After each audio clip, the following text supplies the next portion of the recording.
নমস্কার বন্ধুরা, welcome to my channel SB explorer. তো বন্ধুরা, সকলকে জানাই শুভ সকাল। তো আজকের ভিডিওতে কিছু গুরুত্বপূর্ণ বিষয় নিয়ে আলোচনা করতে চলেছি। তো যারা চ্যানেলে প্রথমবার এসেছো অবশ্যই সকলে একটা করে সাবস্ক্রাইব করে দিও। সাবস্ক্রাইব করা সম্পূর্ণ ফ্রি, তাই যারা যারা ভিডিও দেখছো একটা করে সাবস্ক্রাইব করতে কিন্তু কেউ ভুলো না। তো বন্ধুরা, প্রথমে যে আপডেটটা দিয়ে শুরু করব, গতকালকে মোহামেডান এফসি তারা প্রথম অ্যাওয়ে ম্যাচে মাঠে নেমেছিল চেন্নাইয়ের বিরুদ্ধে। তো প্রথম অ্যাওয়ে ম্যাচে এবং প্রথম আইএসএল এর মঞ্চে জয় পেয়ে গেল কিন্তু মোহামেডান এফসি। তো ব্যাপারটা হচ্ছে, কালকে ক্যাসিমভ যে পারফরমেন্সটা দিয়েছে, এক কথা কিন্তু অসাধারণ, আউটস্ট্যান্ডিং পারফরমেন্স কিন্তু দিয়েছে ক্যাসিমভ। এছাড়া লালরেমসাঙ্গা তিনি একটা গোল করেন এবং সেই এক গোলের সুবাদে কিন্তু মোহামেডান ম্যাচটা জেতে, যদিও কিন্তু পেনাল্টি মিস করেছে মানজোকি, নাহলে 2-0 গোলেও জিততে পারত।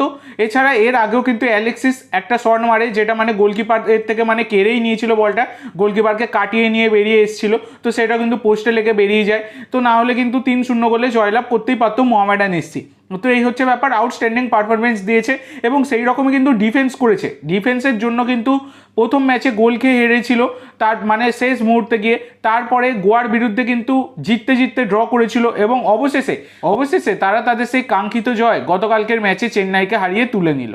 তো এরপরে তোমাদের যে আপডেটটা দেবো সেটা হচ্ছে, আজকে ইস্ট বেঙ্গলের সাথে এফসি গোয়ার কিন্তু ম্যাচ রয়েছে আইএসএলে, যেটা কিন্তু সন্ধ্যাবেলা 7:30 থেকে হবে। তো এবার ব্যাপার হচ্ছে, এই ম্যাচটাতে Saul Crespo, Diamantakos, Mohammad Rakib এদের কিন্তু অ্যাভেলেবেল থাকার সম্ভাবনা নেই। যদিও কিন্তু সাউল ক্রেসপোকে নিয়ে মানে তার ডেঙ্গু হয়েছে, তারপরেও কোচ কার্লোস কোয়াদ্রাদো তিনি বলছেন যে যদি ওষুধ খেয়ে সুস্থ হয়ে ওঠেন তাহলে তাকে খেলানো হবে। জানা নেই কীভাবে তাকে খেলাবে যদি সুস্থ হয়ে ওঠে, তো না খেলানোর সম্ভাবনাই প্রবল। তো সেক্ষেত্রে কিন্তু 4-3-3 ফরমেশনে দল নামাবেন কোচ কার্লোস কোয়াদ্রাদো। তবে গোলকিপারে গিলের জায়গায় অবশ্যই দেবজিৎকে শুরু করানো উচিত এবং সম্ভাবনা প্রবল রয়েছে আজকে দেবজিৎ শুরু করবেন। তো গোলকিপার দেবজিৎ, 4 জন ডিফেন্ডার, রাইট ব্যাকে গুরসিমরত, লেফট ব্যাকে মার্ক জোতানপুইয়া, সেন্টার ব্যাকে খেলবেন হেক্টর এবং আনোয়ার, 3 জন মিডফিল্ডার ক্লেটন সিলভা বা সৌভিক চক্রবর্তী, জিকসন সিং এবং মাদি তালাল, 3 জন ফরওয়ার্ডস, রাইট উইং ফরওয়ার্ডে মহেশ, লেফট উইং ফরওয়ার্ডে বিষ্ণু, সেন্টার ফরওয়ার্ডে ডেভিড। তো এইরকম কিন্তু হতে পারে, নন্দা কুমারকে বসানো কিন্তু হতে পারে আজকের ম্যাচে। এছাড়া রাইট ব্যাকে গুরসিমরত ছাড়া বর্তমানে কিন্তু দাঁড়িয়ে আর খেলার কেউই নেই, মানে সেক্ষেত্রে গুরসিমরতকে সম্ভাবনা প্রবল রয়েছে ইউজ করবেন কোচ কার্লোস কোয়াদ্রাদো। এবার এফসি গোয়া 4-2-3-1 ফরমেশনে দল নামাবে। গোলকিপার কাট্টিমণি, 4 জন ডিফেন্ডার, রাইট ব্যাকে উদান্তা, লেফট ব্যাকে জয়গুপ্তা, সেন্টার ব্যাকে নিম দর্জি এবং ওদেই, 2 জন ডিফেন্সিভ মিডফিল্ডার বোরা হেরেরা এবং আয়ুষ, 3 জন attacking midfielder, right midfielder Boris, left midfielder Bryson, centre attacking midfielder Drazic, 1 জন ফরওয়ার্ড সাদেকু। তো এইরকম কিন্তু হতে পারে এফসি গোয়ার প্লেইং 11। তো তোমাদের মতে দুই দলের বেস্ট প্লেইং 11 কেমন হতে পারে অবশ্যই সকলে কমেন্ট করে জানিও।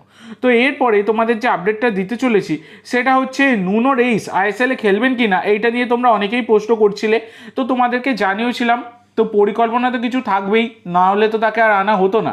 তবে গতকালকে কোচ মলিনা তিনি কিন্তু বড় ঘোষণাই করে দিয়েছেন, কার্যত বলা যায় জোসে মলিনা নুনো রেইসের ব্যাপারে বলেছেন যে নুনো এসেছেন শুধুমাত্র চ্যাম্পিয়ন্স লিগ 2-তে হেল্প করবার জন্য।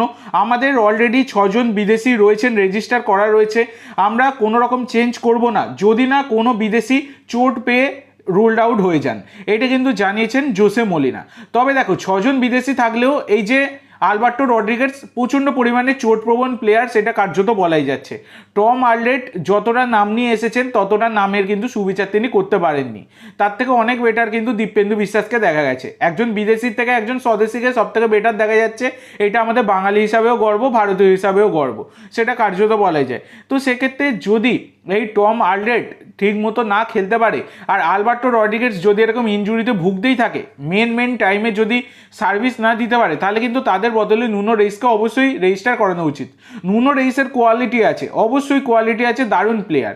তো অবশ্যই তোমাদের কি মনে হয় নুনো রেইসকে সুযোগ দেওয়া উচিত কি উচিত নয়, সেটা অবশ্যই তোমরা কমেন্ট করে জানিও। তো এরপরে আরেকটা গুরুত্বপূর্ণ প্রশ্নের উত্তর দেবো তোমাদের, যেটা হচ্ছে আশিক কুরুনিয়ান তিনি কবে মাঠে নামবেন, এটা নিয়ে অনেকেই প্রশ্ন করছিলে। তো দেখো বন্ধুরা, আশিক কুরুনিয়ান তিনি কিন্তু আস্তে আস্তে ফিট হয়ে উঠছেন, এসিএল ইনজুরি থেকে ফিট হয়ে ওঠা চারটিখানি কথা নয়। তো সেটাই হচ্ছে ব্যাপার। তো শোনা যাচ্ছে আগামী 5ই অক্টোবর মোহামেডানের বিরুদ্ধে যে মিনি ডার্বি খেলবে মোহনবাগান, সেই মিনি ডার্বিতেই কিন্তু মাঠে নামবেন আশিক কুরুনিয়ান, এই রকম কিন্তু সম্ভাবনা রয়েছে। তো দেখা যাক এবার কি হয়। তো আজকের জন্য এইটুকু বন্ধুরা, ভিডিওটি ভালো লাগলে অবশ্যই লাইক করো, শেয়ার করো, আমার চ্যানেলে প্রথমবার এসে থাকলে চ্যানেলটি সাবস্ক্রাইব করো আর কমেন্ট করে জানাও ভিডিওটি কেমন লাগলো। ধন্যবাদ।